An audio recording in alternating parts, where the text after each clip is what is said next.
Good morning. Good morning. Buenos días.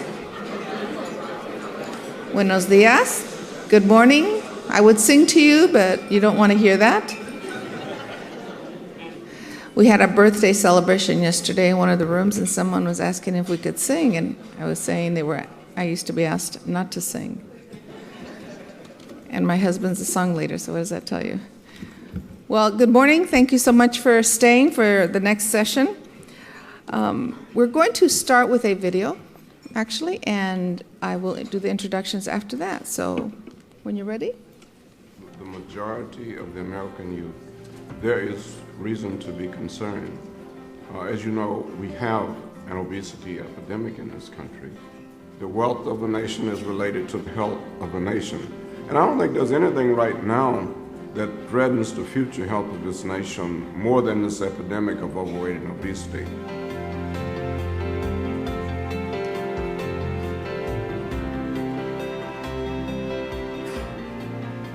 Johnson & Johnson looks for opportunities to make life-changing and long-term differences in human health. Toward this end, a corporate-wide initiative was created called Gateway to a Healthy Community. In many of our diverse communities across this country and in many places across the world, we find populations of people who suffer disproportionately than other members of their particular communities. Gateway to a Healthy Community is Johnson & Johnson's effort to address healthcare disparities, particularly in the area of childhood obesity and diabetes. A key component within the Gateway Initiative is Healthier Kids.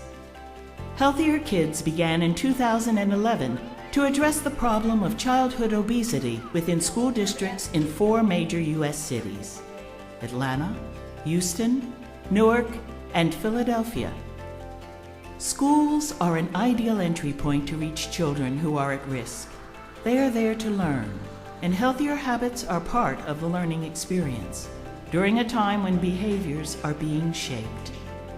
The Gateway Initiative brought a proven curriculum-based program, ActivityWorks, to students grades K to 3 to increase physical activity levels and healthy eating habits.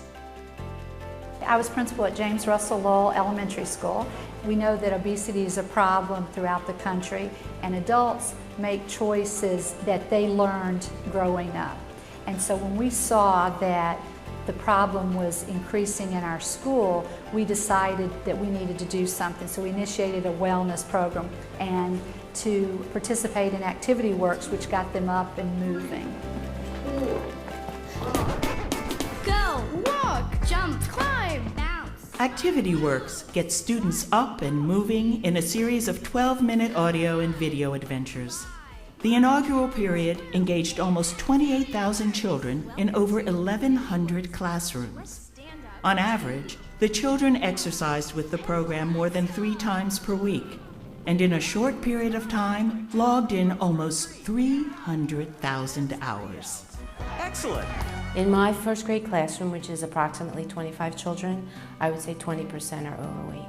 Because the kids, they come home, they sit on the computer, they watch TV, they don't move. Today we're going to have a math adventure. It only takes about 10 minutes a day. You don't have to be an athlete. It's very easy to follow. 4, 5, 6. So that's 1 set of 6. The multimedia episodes combine music, narratives, animation, and kinesthetic movements to raise and lower the heart rate according to a scientific protocol. Children experience renewed energy and focus, ready to learn. The pilot program also proved inspiring in classes with special needs children. In my classroom, there are 6 children. They have autism. There are a lot of reasons why ActivityWorks was especially good for a class with autism. For one thing, the students are very visual, so by watching it every day, they're picking up a lot of the curriculum of what they're learning. They have a ball with it, they interact with each other while we're doing it, and we adults do it along with them, and we interact with them, and interactions are an important thing for them. They get excited, for instance, when the moon rocks are coming towards them. So ActivityWorks has been a great joy for me to see as a teacher. The pilot program provided an opportunity for school administrators to meet state mandates for physical fitness The classes that used the episodes more frequently showed increased physical endurance. This program is unique because of the partnerships that we have, particularly with Microsoft. We were discussing the initiative with the executives at J&J. We believed that technology could help, that they were onto a great platform and initiative with ActivityWorks, but that what was missing was the ability to scale and to get real-time feedback.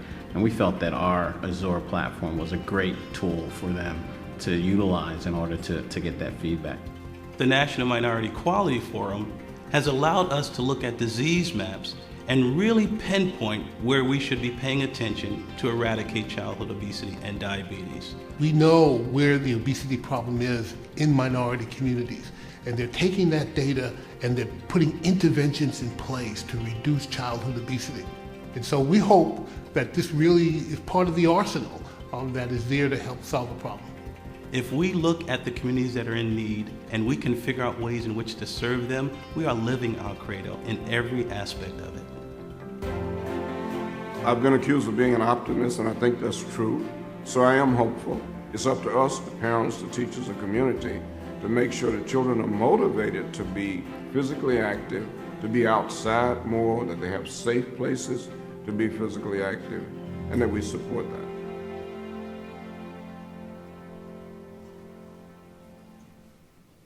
Thank you. Is this on?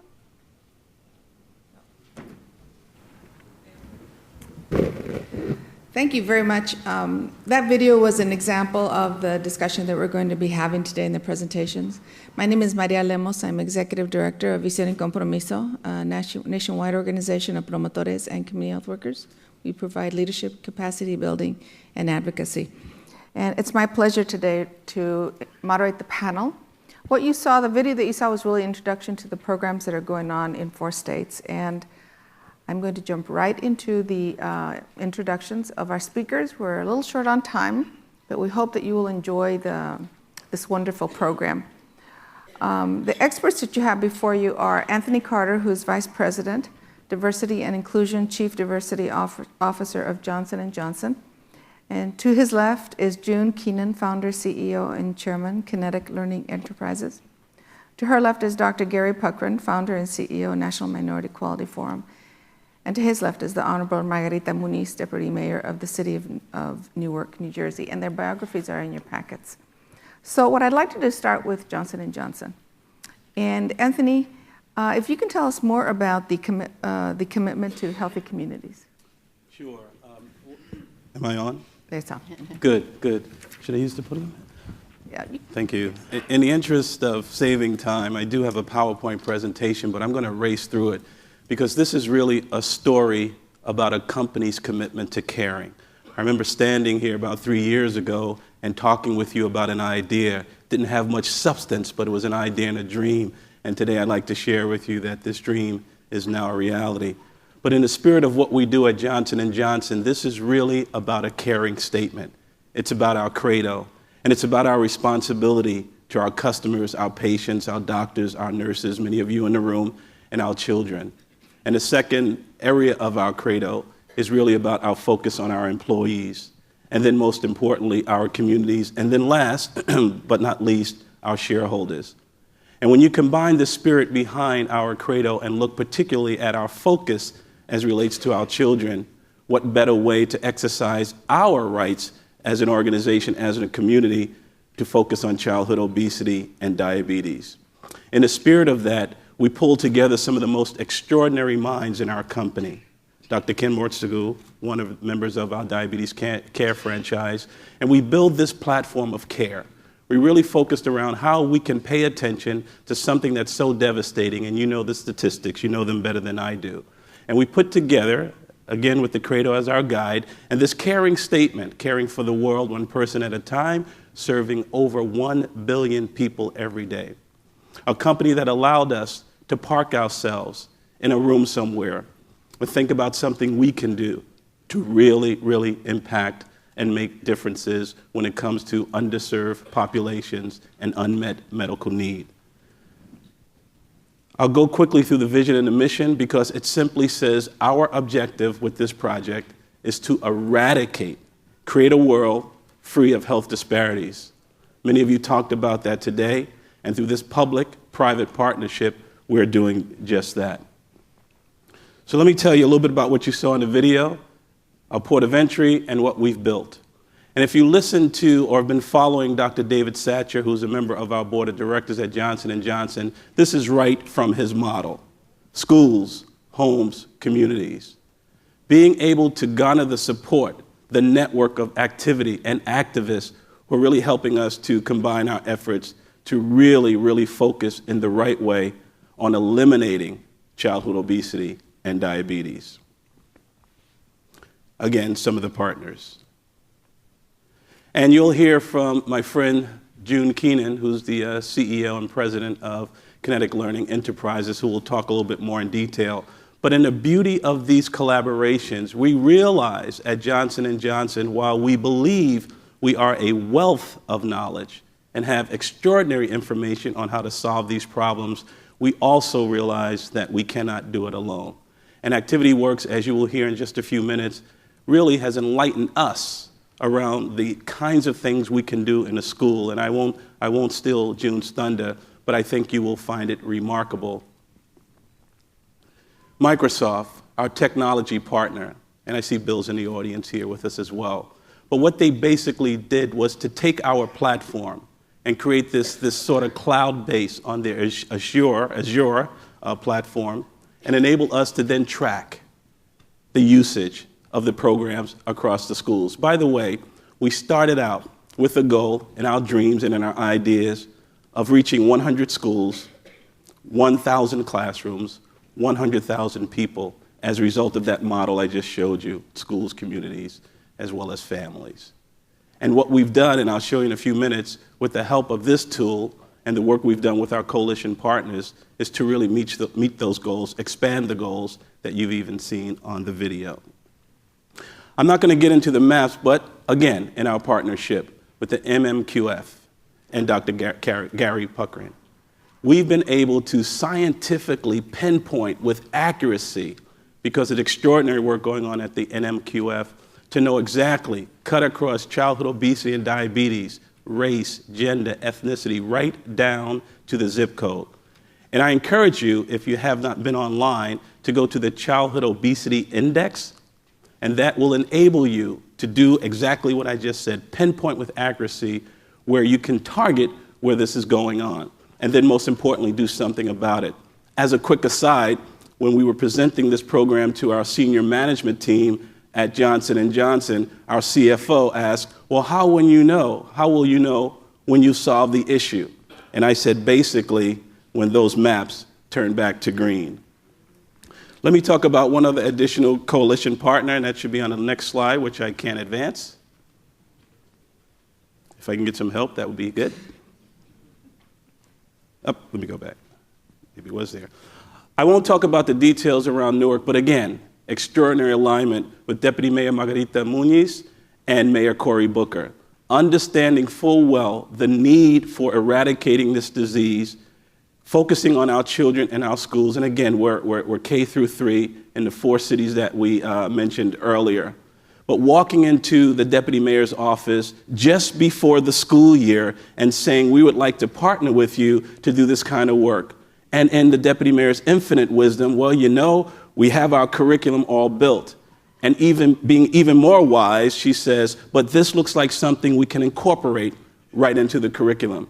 And so Newark has been a great, great partner through the Deputy Mayor as well as our mayor. And then just the results. This is what you did not hear, and this is what we are proud of. And you heard me recite our goals just a little bit earlier. But these 2 years, year 1 and year 2, are actually just 2 semesters of an academic school year. And so cumulative to date, as of February, 110 schools, classrooms over 2,000, close to 50,000 students, activity sessions about 142,000, a little bit more, cardio hours over 700,000, burning almost 150 million calories. And we know, as a result of that work, that teachers are now telling us that when you get through these 10 to 12-minute activity bursts and you get our students really excited about activity in the school, We know that their attention rates in school, their performance rates in school have gone up. We're stimulating brain activity, and we're watching our children become even more ingrained in subject matter. So our children are learning and exercising and doing things that we believe really allow us to cut into this whole childhood obesity epidemic. So moving forward, obviously it's everything I just said, continuing to build these extraordinary partnerships, holding on to the legacy and the enduring nature of our vision statement, our mission statement, and that thing that we call our credo, which guides us in every decision making that we make, and then building within our organization as well the networks that are there to help us extend and enhance human life, but touch more and more patients and customers all the time with the work we do. So I'll hand it back over to Maria.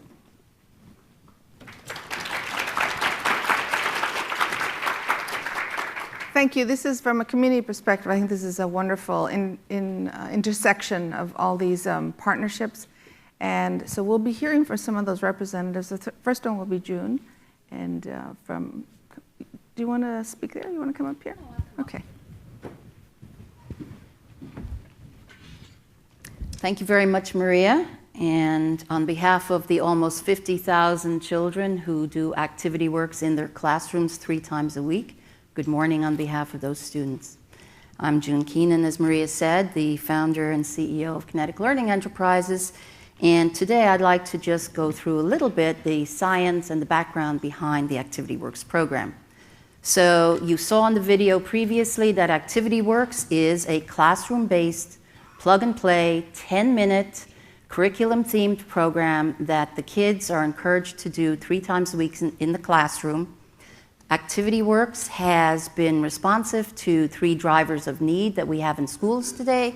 The first is the state requirements that schools provide a minimum number of physical fitness minutes per week.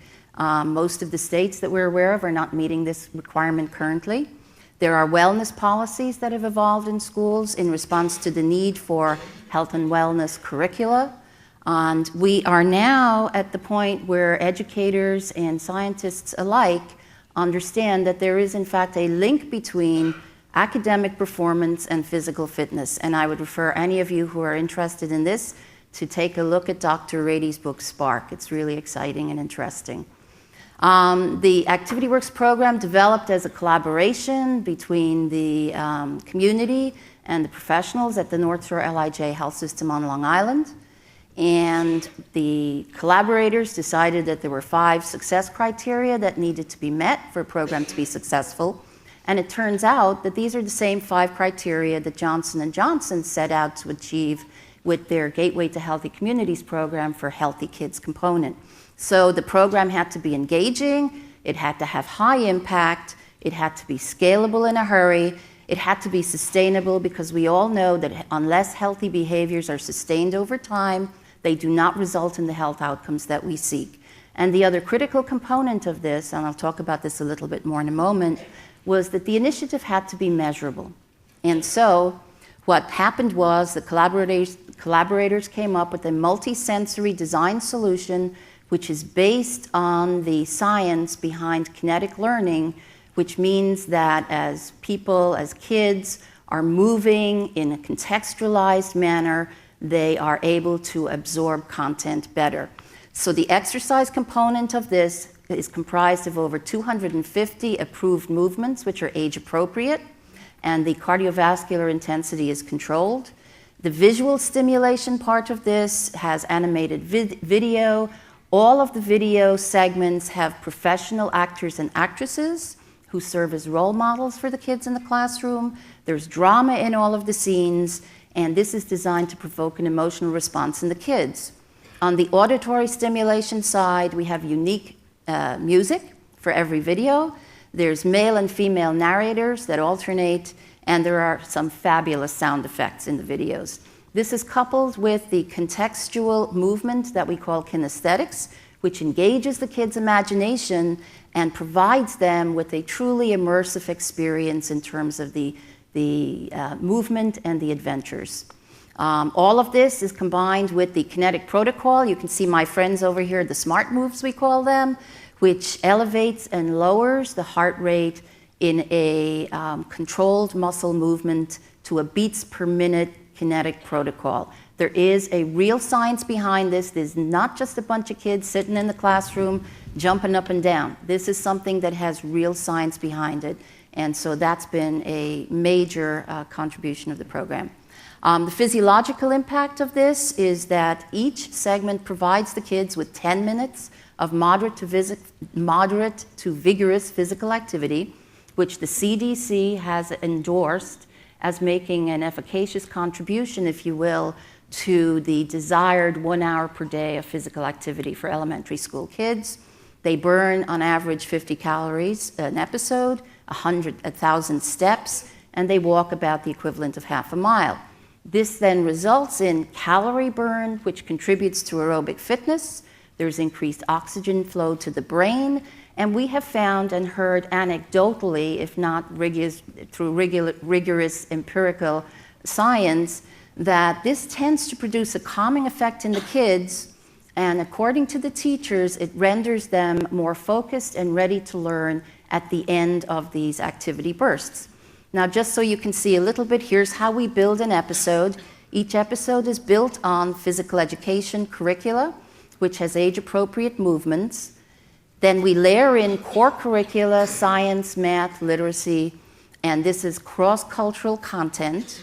That again, in turn, is converted into a storyline, and all of our stories and all of our adventures are fun-filled, which makes the kids most anxious to do them at any opportunity that they have. And these are then memorable experiences for the kids.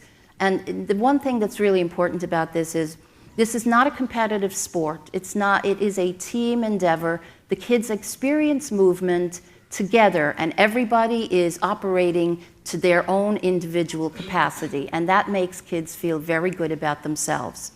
So an example of how this gets translated into an episode, here we have the human body, which is one of our episodes. The P curricular here that is in play is coordination and balance. The core curricular here is science. We cover topics around the heart, the lungs, and the brain. We speak about carbohydrates and proteins.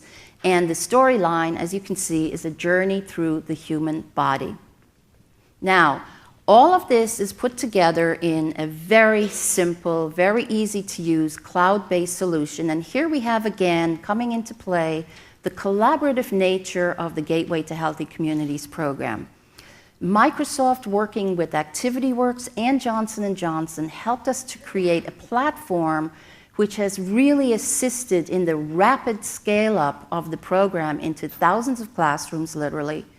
And it also has provided us with a significant advantage in terms of sustainability of the program, because we can see in real time, and this is really terrific, which teacher in which classroom in any given school for a given time period is using the episodes for how many times on average per week. And I say this helps with sustainability because we have local champions in the schools and in the districts, and when they see that a teacher is running behind in terms of the desired number of episodes per week, those champions get involved with the specific classroom teacher and say, what's going on here? You know, how come your class isn't meeting the 3 to 4 times a week that we would really like to see you doing on any given week? So this has been a fabulous tool for us, and it also reassures our corporate sponsors and our community partners that this is not only working, but is being sustained over time. And then, obviously, the last piece here I will show you is the toolkit. Each classroom participating in the program receives a very beautiful, big, bright-colored, primary-colored box, which sits on the classroom shelf, which contains hard copies of the DVDs. It contains reward stickers for the kids, and you can't imagine how a simple sticker incentivizes children every day to say, Miss Jones, we haven't done ActivityWorks today, and I really want that sticker. Very simple, very inexpensive, and very effective. In addition, there are curriculum guides for teachers who need them, and there are newsletters on nutrition and fitness containing all kinds of messaging that go home to the parents and the kids' backpacks on a monthly basis. So all in all, This is how we have packaged the program to be deployed in the classroom. And like I said before, on behalf of the more than 50,000 kids who participate, thank you very much. And we look forward to expanding and enhancing the program in the future. Thank you. Thank you, June. Thank you, June. Just looking at this is so exciting. I look forward to hearing more about this when we get to our Newark speaker from Newark. But in the meantime, if Dr. Puckrein will come up, Gary, and for those of you who don't know Gary Puckrein, please introduce yourself to him. He's not just a very nice man, and but has a vision, and this is one of his visions. So Gary, talk to us about your vision.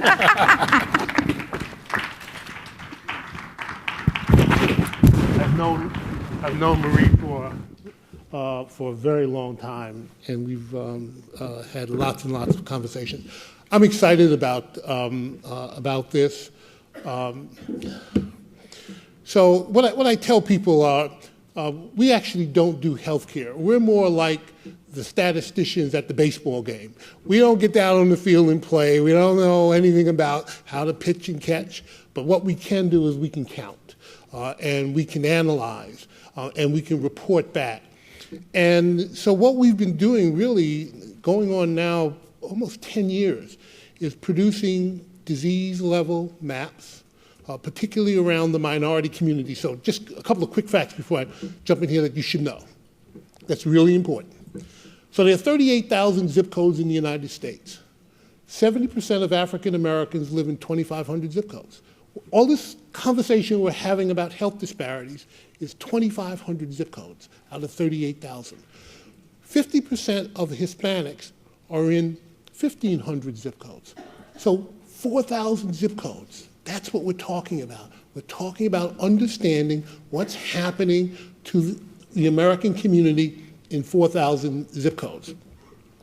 So when Johnson & Johnson approached us about doing this work on the Childhood Obesity Index, that was music to our ears, because all we do is count, and here was someone who was actually going to take the information and operationalize it to fix a problem. And so we were tremendously excited about that. So they should have put up a slide. Let me just bounce back. I'm going to come back in a second. Getting put it there. The website is mapchildhoodobesity.org. You should go there.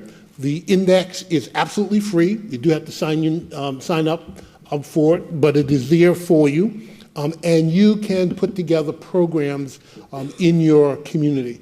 So here what we've shown you quick is a look at childhood obesity in the African American, the Hispanic community, and the white community. And so you can see the differences, and importantly, when you look at the African American community, you can see the clustering of those 2,500 zip codes, and you can see the tremendous prevalence of childhood obesity in the African American community. You also see that the Hispanic community is a little bit more spread out around the country, but again, the high levels of childhood obesity in those communities. We take that data and we bring it down to the zip code. You can actually also go in and get it by congressional district and state legislative district, because we think it's important that you be able to go to your member of Congress, to your state representative, and say, here is childhood obesity in our community. What can we do about it? Here we're looking at a map of Newark, looking at, again, by race and ethnicity, showing the prevalence of the disease and really locating down at the zip code level what's happening. That's sort of the beginning of the conversation. And so activities work and the wonderful work that Microsoft has done with the data, so that now they're pushing out in real time what's actually happening to the kids as they go through the activity work program. That's what Gary Gibbons was talking about earlier this morning to you, about how this new technology can really inform and operationalize how we tackle healthcare disparities. We don't have to do it anymore by guesses and feel good or feel bad. What we can do is really use evidence-based to figure out what to do. What you should also understand, and the area that we're going to, is that you can populate that map with all kinds of things. You can put all of the churches in there, all of the schools, all of the communities. You can turn it into Facebook. You can connect community together to create activity. That's part of, again, what Dr. Gibbons was talking to you about this morning, about building that social network to solve a problem. So we're excited about this. We thank Johnson & Johnson for giving us the opportunity. They were really thinking out of the box. They could have started this program with no data. It just said, we're going to throw it up against the wall, but no, they used good science, and we're appreciative of that and excited about the work that Activities Work is doing. And Deputy Mayor Muñiz and Mayor Booker, we had a meeting up in Newark with the kids. It was exciting to see the kids in the program, and so we have been absolutely pleased about being a part of this initiative, and I want to thank you.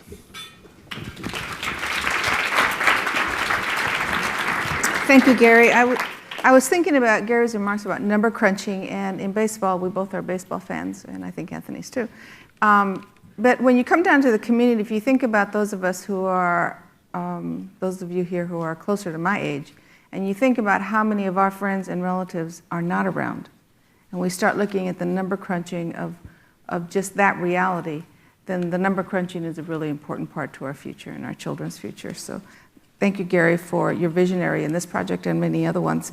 I'd like to introduce now the community piece of this partnership. And I've met a new friend that I hope to visit in Newark, the Deputy Mayor, Margarita Muñiz. And Margarita, come share the experience in Newark. Thank you. Thank you, Maria. Now, that was a whole lot of zip codes.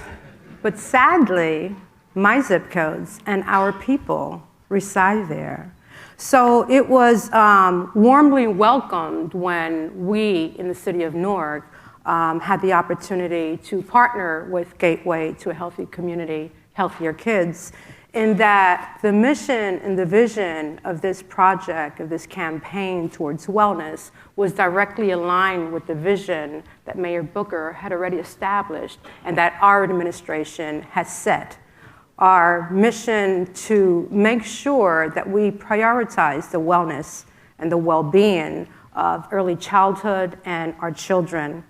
To that end, as early as 2006, Mayor Booker established the Children's Bill of Rights in Newark, New Jersey, one of the first in the nation for any large city throughout America. And our Children's Bill of Rights outlines the specific responsibilities of government to our children and how it relates to housing, healthcare, and recreation. We also wanted to make sure that we made some strategic collaborations with our Newark Public School District in that it has our children, more than 40,000 of our children on a daily basis. And so we made sure that we worked with the district in enhancing and expanding recreational facilities and athletic fields throughout our city, working with NPS. But also, and something that I'm very, very proud of, we made sure that our city, in all 5 of its political wards, expanded and enhanced every city-owned property that is a facility for recreation, green space, athletic space. And we have, in the past 7 years of the Booker administration, had more expansion of recreational and green space in the city of Newark than in the past 100 years. Truly giving our children a haven and a place and a space to build their bodies and build their minds. And this was our response to First Lady Michelle Obama's call to action about let's move, about taking care of our children, about starting healthy and early childhood programs to make sure that we fight this national epidemic of childhood obesity. So we don't want our children to move. We need our children to move in Newark, New Jersey, and throughout the nation. When we look at childhood obesity in the city of Newark, We do so with a very multi-pronged approach. We look at needs assessment and health disparities. We look at community engagement and outreach and education. And we look at law and policy and food systems. And when this opportunity was made available for the city of Newark to partner with, we said, wait, we're looking at 6 different elements. And we can touch immediately 4 of those 6 elements. So therefore, it was important for us to make the needle move and fast track this opportunity for our children. As such, when we were approached, and yes, it was right before the academic year would begin, we made sure that we presented to the Office of the Superintendent. Once we had her blessings and endorsements, we were making presentations to the Newark Advisory Board, to the Curriculum Committee, to parent-teacher liaisons, principals, advisors, teachers, master teachers. We needed to make sure that everyone was on board. And we created our champions. We had a champion in the mayor's office with Mayor Booker. We had a champion with our corporate sponsors, and we had our champion with the Newark Public Schools District, which was our superintendent of schools, Cammie Anderson. And this is why it was A, made possible, and B, a success. We have a phenomenal program, a campaign to wellness that our children need, and we have a tool that we are giving our educators, as we heard earlier from Dr. Puckrein, part of the arsenal. One of many things that are going on in a city. However, it complements all the rest of them. And so while we're looking at a value-driven and value-added campaign in the city of Newark through Activity Works, it was exciting because the leadership was excited about it. And we wanted to make sure that everyone had the information relevant to the program, but that everyone had all the tools they needed to correctly serve our children in both age-appropriate and grade-appropriate activity that is not only about exercising, it's about energy bursts, it's about brain bursts, it's about, like, I did not know I was going to be dealing with kinetic learning and exercising. You know, I'm the youngest of 15 children. It was a jump a rope or dodgeball or kickball or one of those things. And here I am with kinetic exercises and learning. But when we look at our children and we acknowledge the social ills that we are exposed to, that they are exposed to, and we are in a obligation to take care of our babies, this allows them to distract from that. And this allows them to do exactly what they're supposed to do when they enter a school, to learn. So in essence, 10 minutes a day, age appropriate, grade appropriate. Yes, you've heard evidence-based, scalable, sustainable. You're allowing my babies to learn. And you know what? When that can be measurable and scalable in my city, I know that I am creating the leaders of this country. So I want to thank all the partners that have made this possible, because in essence, this is what we're supposed to be doing as leaders. But who can do it by themselves? No one. And as leaders in government or in education, we need to partner together to be better equipped to service our communities, always doing more with less. And so we are doing Activity Works in Newark, New Jersey. Our numbers are rocking. We are celebrating and celebrating some more.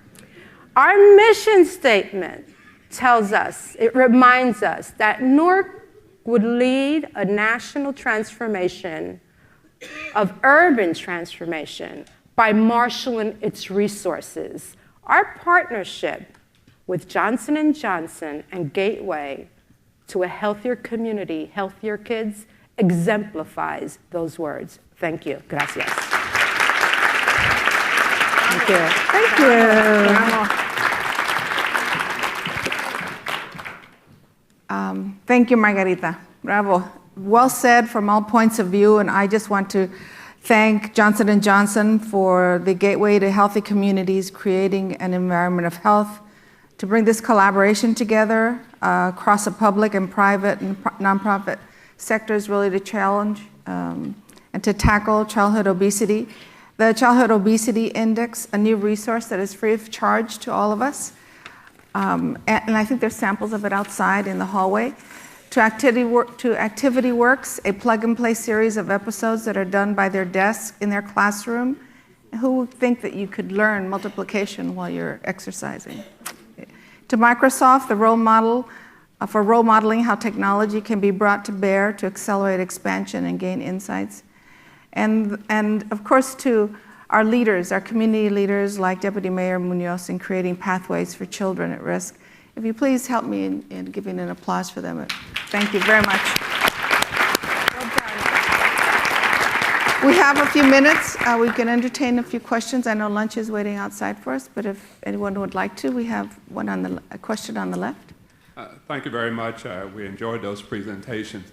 To all of the speakers, I recognize that you are into exercise, one aspect of childhood obesity, but maybe you're not doing it, but I'm sure you're aware of the fact unless someone deals with the issue of eating, the unhealthy diets in the community, the lack of access to healthy food sources, the fast foods and so forth, you're not going to get the results that you might want. So what are you doing, or what is someone doing?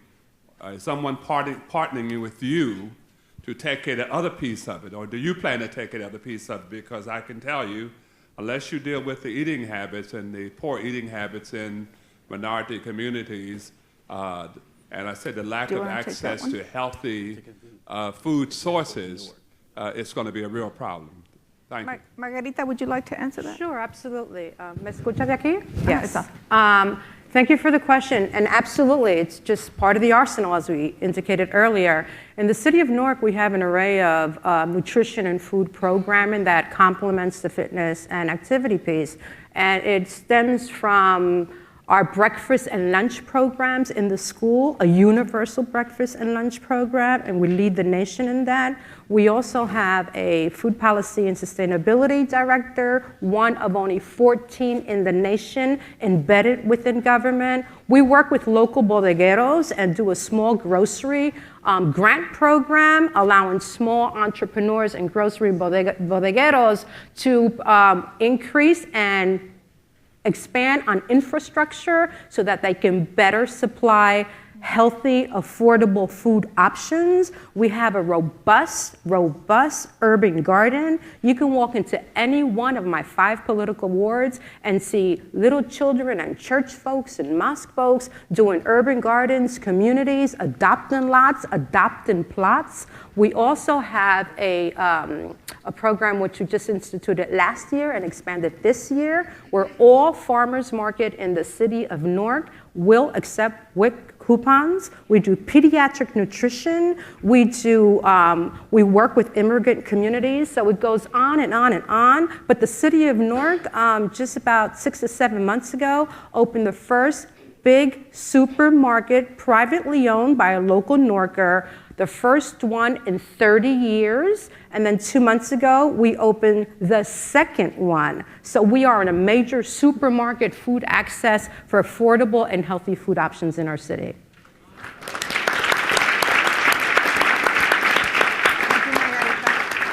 Yes, hello. My name is Fatima Cody Stanford. I'm an obesity medicine and nutrition fellow at Massachusetts General Hospital and Harvard Medical School.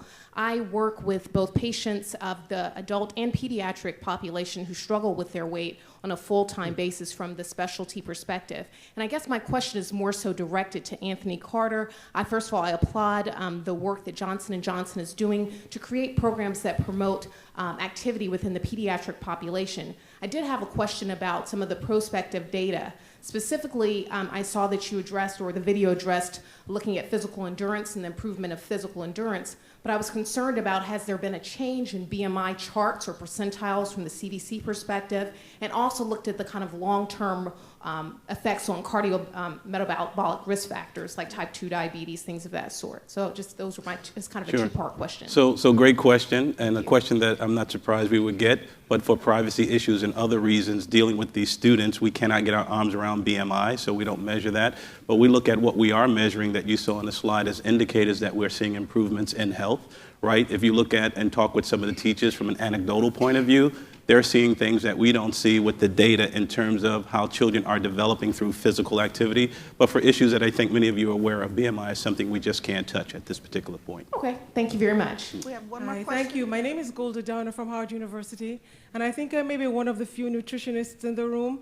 I just want to thank this panel, the entire panel this morning, for the discussions we've had. You know, genetics load the gun, but our lifestyles pull the trigger. And I think having the community approach to addressing what the community needs is what that has been done, and we're doing a fantastic job with that. The panel suggests that today. I've looked at, for example, in the district, children are obese and are in socioeconomically deprived areas. And one of the things we've been able to do with them as they lose weight is open bank accounts, for example. They've said we wanted to save money. So every pound they lost, they were able to save $1. And so in addition to learning to save and not always buy at the fast food restaurants, that is a big win for everybody. We've spoken to some of the mothers actually, and they've said, instead of having a fast food restaurant or a mom and pop shop around the corner, if we could have meals, breakfast, lunch, and dinner served, and they just pick them up, that's another way. So these are really good ideas that the community is asking for, and I want to applaud you again, because anything we can do to not lower just cardiovascular diseases, but reduce health disparity overall is something that we can work toward, and I think it's good for the country. So thank you. Thank you. Again, thank you very much. Thank you to all of the wonderful panelists. And if we can leave the session for lunch with an applause, that'd be great. Thank you.